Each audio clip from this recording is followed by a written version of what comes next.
Hi, welcome to AFTV. I've got Sheroy here for his debut fag cam, a debut appearance on the Matchday Live.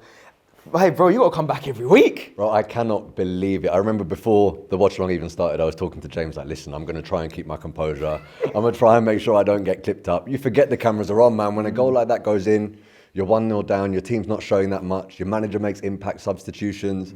These guys have been going at you for celebrating too hard when you beat them last time. Your captain scores the winning goal.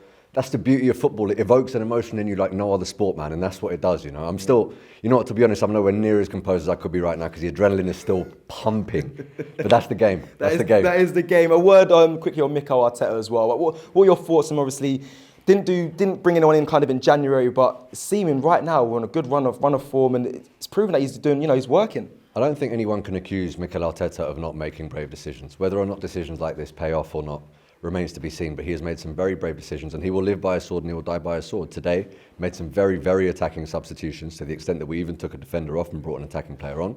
Look at the impact they had. And I mean, you have to say Mikel Arteta got it right. You left it a little bit late, but you have to say that Arteta got it right in that sense. And I mean, a massive, massive shout out to Pepe as well for the impact that he had, not just in terms of beating his man, but we've seen Pepe beat his man every so often, but there's not quite that end product there.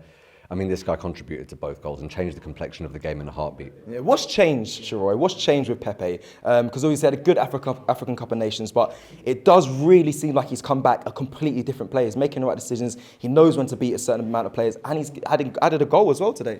Pepe's always seemed like a confidence player.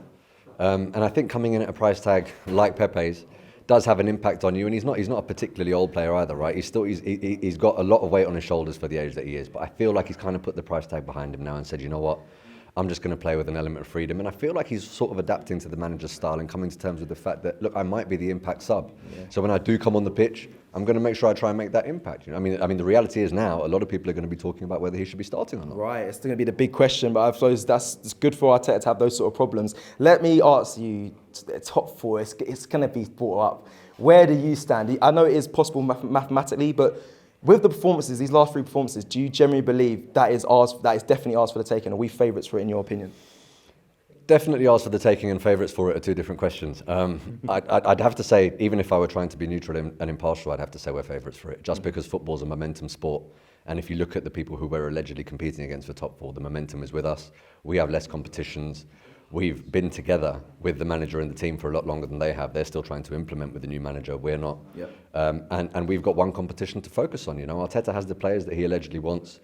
And look, with this team, I don't think they're pulling the wool over our eyes anymore. I think there is genuine belief, character, passion for the badge, playing until the whistle, and crucially, playing for the manager. Yeah. No one can dispute that they are playing for Mikel Arteta anymore. You know, regardless of what your view is on Arteta, these players are playing for him.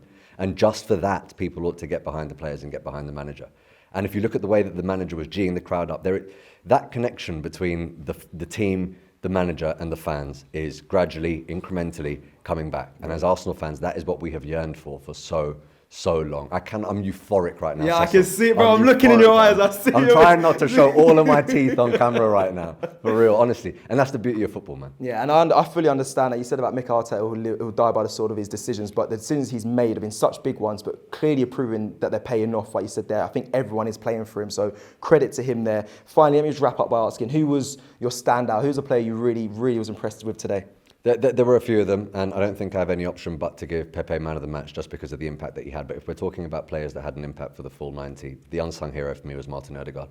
The manner in which he carries the ball, the control he has in possession, the passes that he picks out, the way he presses, how vocal he is. Arteta earlier this week was talking about how Ødegaard is a natural leader, and he was just emanating leadership throughout today. And it's not just one game; he's been doing it for a while. Quality. Does he get enough credit? Does he enough get? Because I think he's underrated in my opinion. Underrated, but he also seems like the kind of player that doesn't want the limelight. He's quite happy to be, you know, playing second fiddle, not being the star boy, but just doing a job for the team. And I think Mikel Arteta rates characters like that. I think you do need characters like that in the team who don't necessarily want to be star boys. And look, goes back to another brave decision by Mikel Arteta. He had Mesut Ozil in that position and said, "Sorry, you're not cut out for this." We were apparently linked with people like Maddison and so forth. We don't talk about that anymore because Ødegaard has come in. We went for what people were saying was the cheaper option. You know, this kid used to be a wonder kid at Real Madrid, but now what is he? Have a look, you know, see for yourself. I don't need to speak for him. His football speaks for itself.